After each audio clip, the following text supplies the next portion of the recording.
Sentasse.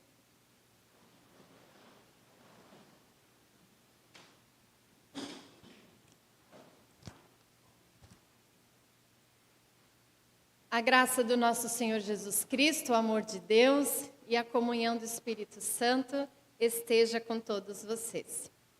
Amém.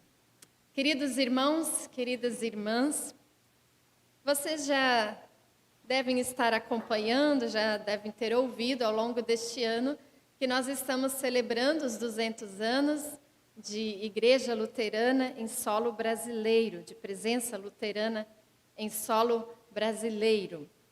As primeiras famílias imigrantes trouxeram consigo a Bíblia, o inário, trouxeram a sua identidade, também o catecismo veio junto na mala. Chegaram aqui, tiveram que fundar comunidades, escolas, cemitérios e hospitais com a sua identidade. Estavam espalhados. A Igreja Luterana era religião perseguida, vamos dizer assim, não permitida em solo brasileiro, porque aqui era solo católico. Então, os nossos antepassados estiveram bastante solitários. Também imagino que o preconceito foi grande. Muitas das promessas não foram cumpridas, não estavam sendo cumpridas. Para o plano de colonização no Brasil, o governo prometeu muitas coisas. E muitas dessas coisas não foram cumpridas.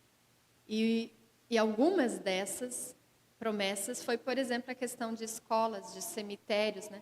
Onde sepultar os próprios mortos, sendo que os cemitérios católicos nós não podíamos sepultar. Então, as primeiras providências foram construir as casas de maneira muito simples, com os recursos que tinham à disposição.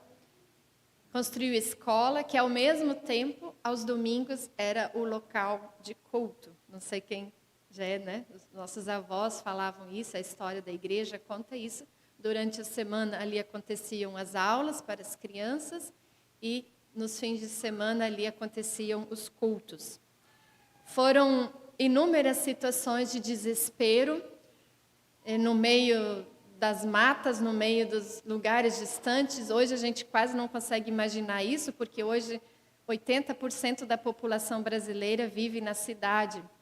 Mas nós estamos falando de um Brasil rural, que há 200 anos era praticamente, a maior parte da população era rural e não urbana. Então nós viramos nesses 2 séculos, né, principalmente agora de 1930 para cá, a situação mudou, né? Ela virou o contrário. E aí nós lembramos dessa celebração que, sim, foi muito difícil, né? A nossa igreja se firmar aqui no solo brasileiro, mas também temos situações das quais, como igreja, precisamos nos arrepender. Também participamos de situações tristes de nossa história que, com esse relembrar, não queremos também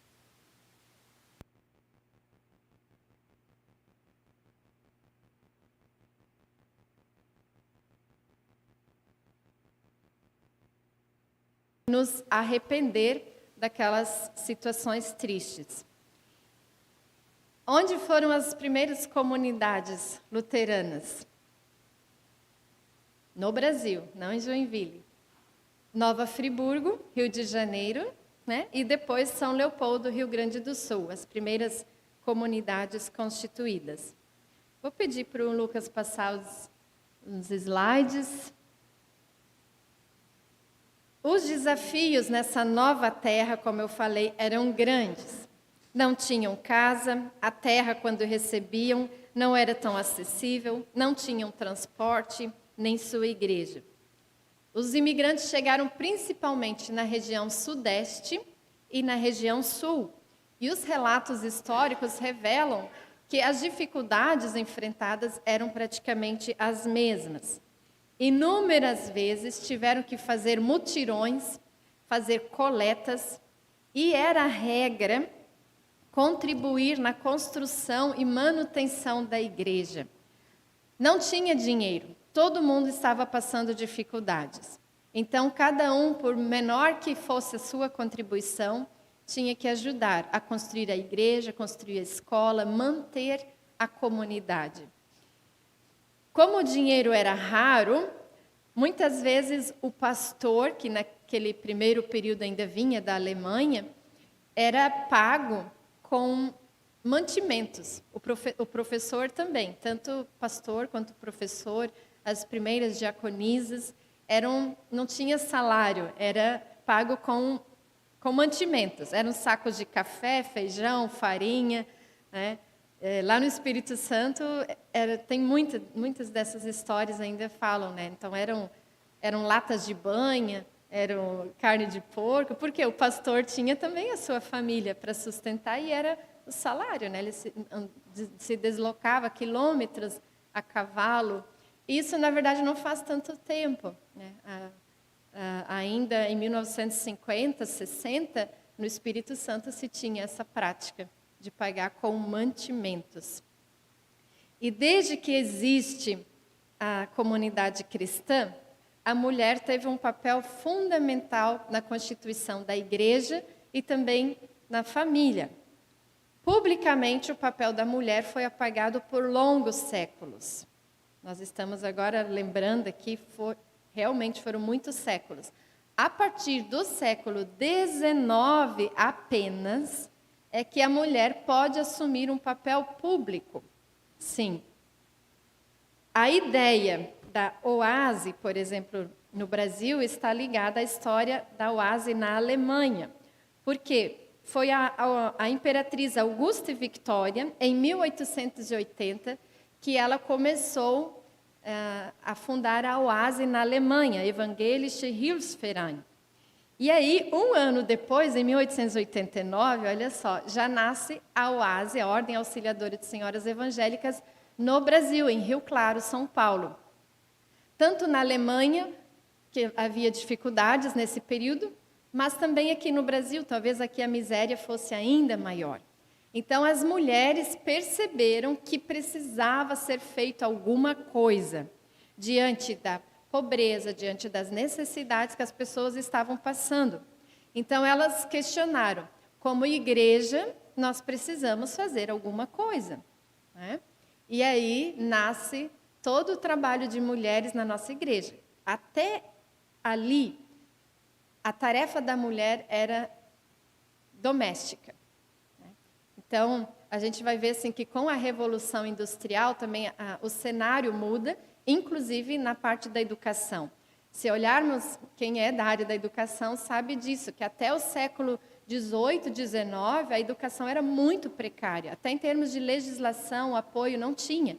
Do século XIX dá uma virada. O que nós temos hoje em termos de educação dá o quê? 200 anos, talvez, né? Então, assim, por isso, o nosso atraso em várias áreas, na parte da educação, na parte política, na parte da assistência social, que, inclusive, vai nascer também a partir ali do século XVIII, XIX, com a Revolução Industrial, e a diaconia luterana tem forte influência, e vamos falar sobre isso logo adiante. Vou pedir para passar o próximo slide. Como nasce, então, a diaconia na igreja luterana? Não é que no período da Reforma não tinha diaconia.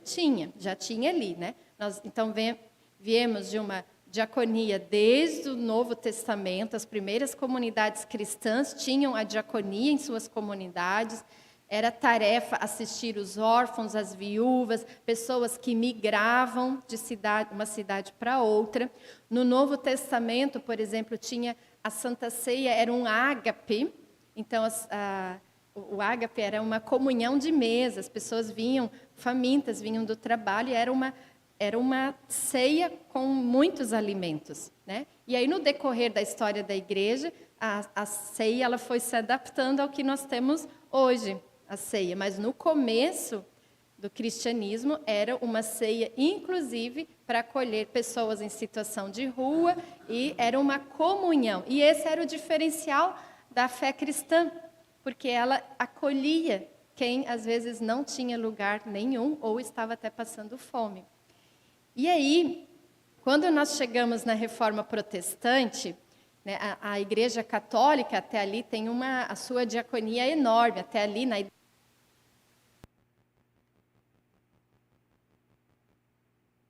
tinha escolas, instituições enormes, toda a questão dos conventos que tinha na Europa, né? Acho que não tem que... Ela está desligando.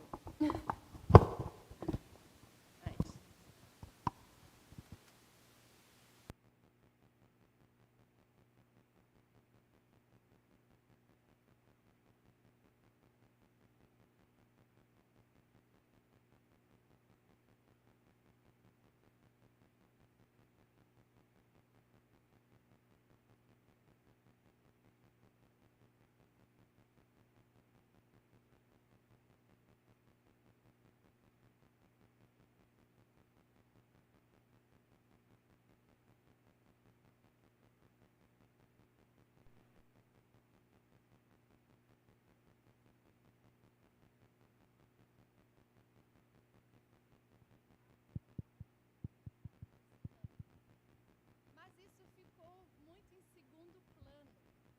E aí foi no ano de 1836.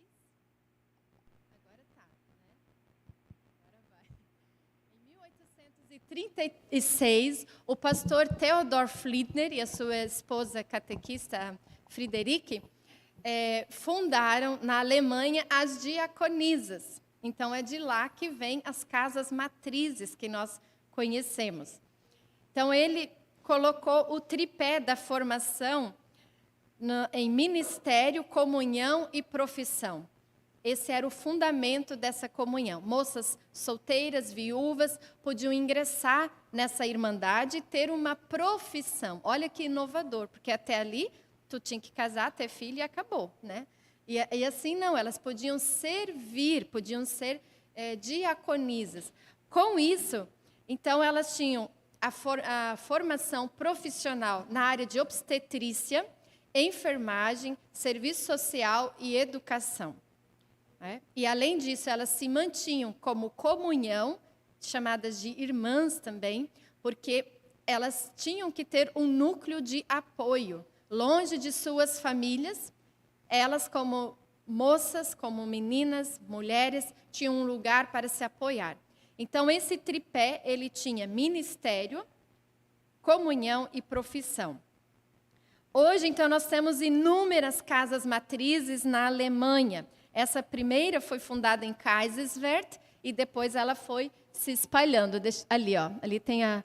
Claro que não começou assim, né? Uma instituição enorme, foi bem pequenininho, foi crescendo. Então, ali é Kaiserswerth e ali as irmãs, né? Mas também outras pessoas tiveram a ideia de colocar a diaconia como ministério na igreja. Em 1833, Johann Heinrich Wichen, ele também fundou, ele era estudante de teologia, estagiário numa paróquia, e ele começou um projeto que se tornou revolucionário em toda a Europa. E depois também influenciou muitos lugares mundo afora. Ele começou acolhendo numa escola dominical meninos e meninas que estavam nas ruas. Esses recebiam a instrução cristã, recebiam uma formação e depois eles eram enviados para várias cidades para organizar o trabalho ali com outras crianças e no final isso virou um trabalho, uma profissão. Então, é uma espécie, a formação deles é uma espécie de assistente social cristão, né? Então, hoje, nós temos muitos que pertencem a essa comunhão de diáconos e diáconas. Então, pode passar ali o slide, tem Johannes Stift. Deixa eu pegar outro microfone, porque aqui eu não estou...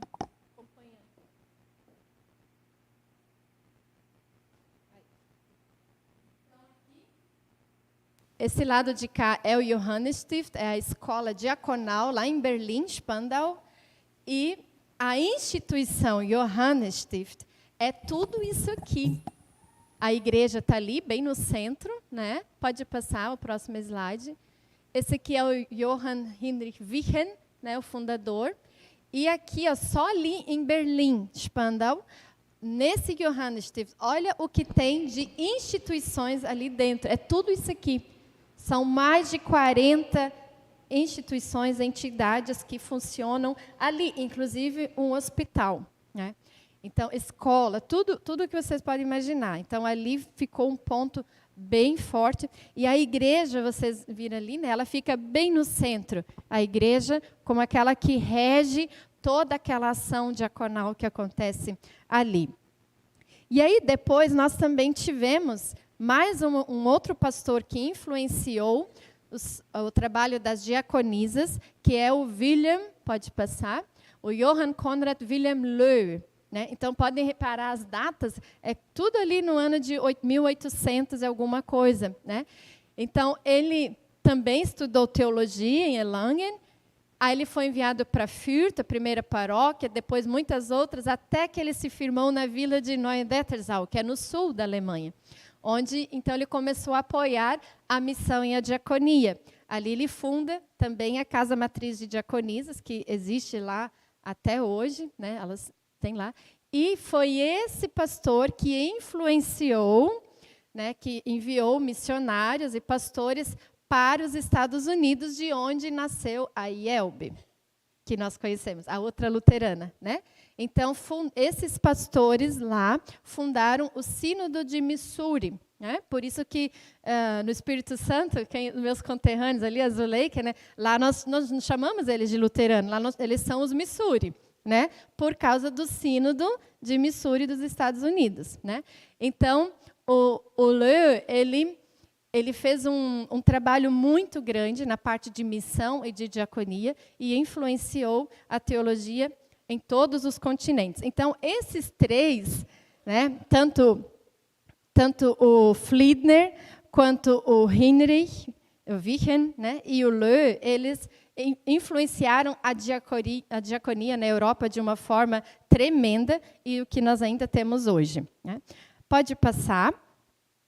E aí, as primeiras diaconisas no Brasil, temos que imaginar o cenário aqui no Brasil, né? Período de colonização, a igreja se constituindo, as dificuldades, as mulheres não tinham, para a gente ter noção, né? A questão do apoio no parto, por exemplo, não faltavam médicos, faltavam obstetrícias, né? Faltavam professores. E aí vem a ideia de trazer diaconisas para o Brasil. E muitas mulheres já iam para a Alemanha para se formar lá, em Kaiserswerth. E aí elas vêm para cá, né, e é fundado, então, em 1939, com o apoio da UASE do Sínodo Sul Rio-Grandense, a Casa Matriz de Diaconisas em São Leopoldo. Então, elas tinham também o hábito, né? O hábito era, na verdade, até uma proteção para elas. Uma mulher, ali naquele tempo da 1800, a dignidade da mulher se vestia pelo tanto de roupa que ela usava.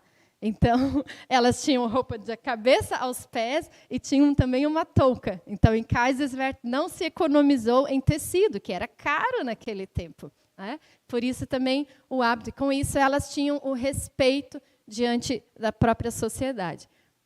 Pode passar. E aí, então, em 1939, nasceu a Casa Matriz, em São Leopoldo, porque a UASE falou assim, não adianta a gente trazer só as irmãs, as diaconisas da Alemanha, a gente precisa ter formação aqui no Brasil. Né?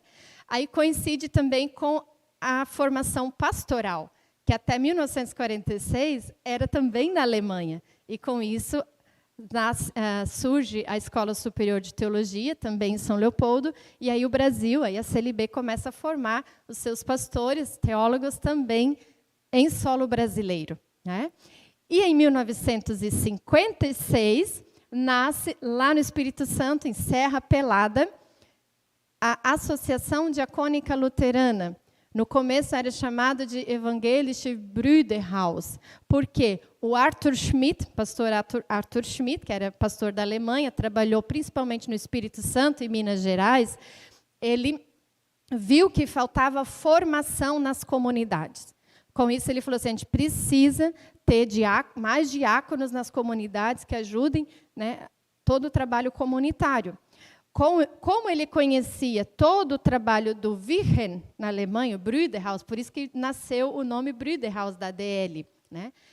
Dessa visão de irmãos que tem ainda hoje lá a irmandade lá do Johannesstift se chama Schwesterbrüdertag, quando eles têm o grande encontro deles, né? De irmãos e irmãs, eles se tratam assim, né? E aí com isso ele funda a ADL. Não nasceu assim grande, nasceu pequenininho na paróquia de Serra Pelada, numa casa bem simples, que hoje é um museu, inclusive, né? Então, e ficou assim, na ISLB, então, 2 casas de formação diaconal, a casa matriz de diaconisas e a ADL formou diáconos e diáconas. Então, só para vocês entenderem um pouco nesses 200 anos que a gente está celebrando, também a trajetória da diaconia nesse período. Hoje, a formação de diáconos e diáconas, pastores, pastoras, missionários, é toda a nível superior. Então, desde 99, foi colocado, desde o concílio de 99 ou 98, todos têm que fazer teologia.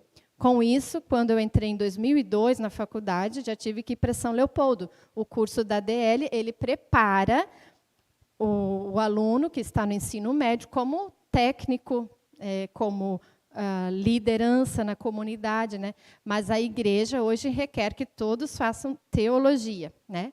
Então, e depois você opta, eu quero ser diaconisa, então vou me filiar à casa matriz. Eu quero ser diácona, né? Aí eu posso me filiar à comunhão diaconal, que é dos diáconos e diáconas, né? Então, nós temos 4 ministérios na nossa igreja, e contei aqui para vocês, resumidamente, como foi essa trajetória da diaconia nesse período.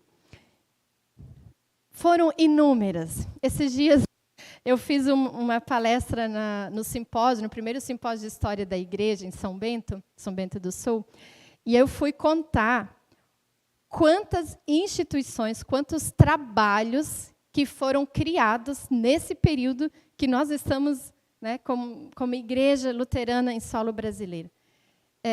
Não dá para contar, porque muitos trabalhos não sobreviveram ou existiram por um tempo, hoje não existem mais, mas nós temos instituições com mais de 130 anos. Né?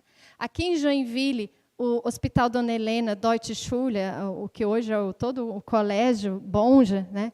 Então, Blumenau, o Hospital Oase, em Timbó, né? E assim, gente, é enorme. No Rio de Janeiro, todo o trabalho do amparo feminino e o Hospital Alemão. Se nós olharmos em cada estado do nosso Brasil, nós vamos ver que, além de construir igrejas, nós também construímos muitas instituições, muitos trabalhos diaconais. Hoje, nós também estamos presentes nos municípios, nos conselhos municipais. O Conselho Municipal dos Direitos da Pessoa com Deficiência nasce a partir do trabalho de diaconia, de acolhimento e acompanhamento a pessoas com deficiência na nossa igreja.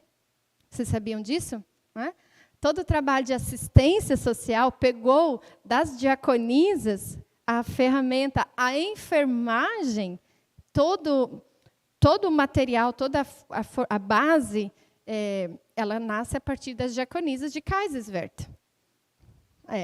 Porque quem é dita como a fundadora da enfermagem, ela estudou em Kaiserswerth. Ela não seguiu como irmã, mas ela pegou a linguagem cristã e colocou numa linguagem secular e ficou o manual da enfermagem. Então, a enfermagem tem a base dela no trabalho da Igreja Luterana, das diaconisas. Né? E assim também a assistência social tem forte impulso, a parte da educação. Vocês lembram que em Joinville nós tínhamos vários jardins de infância, né? Então, assim, vamos olhar Brasil afora e nós vamos nos surpreender como nós somos capazes de ser sal e luz. Quando Jesus nos fala aqui no texto de sermos sal e luz neste mundo, ele crê que nós podemos continuar sendo isso. E aí vale nós não olharmos só para o passado. Ai, foi muito lindo tudo que foi feito. Nós temos o impulso da palavra de Deus, do Evangelho, para continuarmos fazendo isso. A erguermos nossas mãos e continuarmos sendo luz e espantar a escuridão que atinge tantas pessoas. Ali onde você está, com aquilo que você sabe, teus dons, teus recursos, você é luz. Não são só os ministros, as ministras de nossa igreja que têm essa tarefa. É tarefa de cada pessoa batizada, de ser sal e luz. Vocês receberam na entrada uma lembrancinha deste culto, que é o sal temperado. Se alguém não recebeu, ainda pode pegar. Ali tem a receita de como fazer esse sal temperado. Se você não gosta de um tempero, eu não gosto do alecrim, você pode substituir por um outro tempero.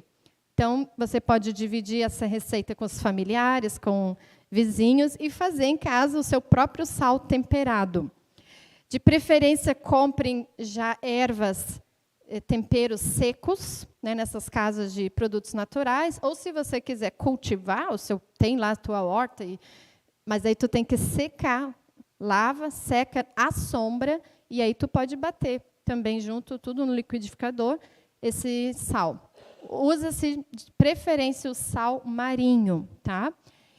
E por que isso, gente? Nós usamos sal em excesso na comida. Vocês já refletiram sobre isso? Para dar sabor. Quando não está muito bem temperada, a gente diz, essa comida está sem sal. Mas, às vezes, o que faltou é o tempero, né? E aí, usando sal em excesso, prejudicamos nossa saúde. Por isso, incentivamos também, como grupo de diaconia, que vocês repliquem essa ideia. Que, além de qualificar a nossa vida, tem a questão do tempero, né? A mensagem bíblica que vai junto. Nós temperamos, com a ajuda de Deus, a vida das pessoas. Que você possa, quem sabe, usar esse exemplo para levar a mensagem adiante. De fazer a ponte com o nosso tema do ano, de ser sal e luz, e assim também ajudar a espalhar o Evangelho. Que Deus nos ajude a continuarmos temperando e sendo sal e luz neste mundo. Amém. Nós cantamos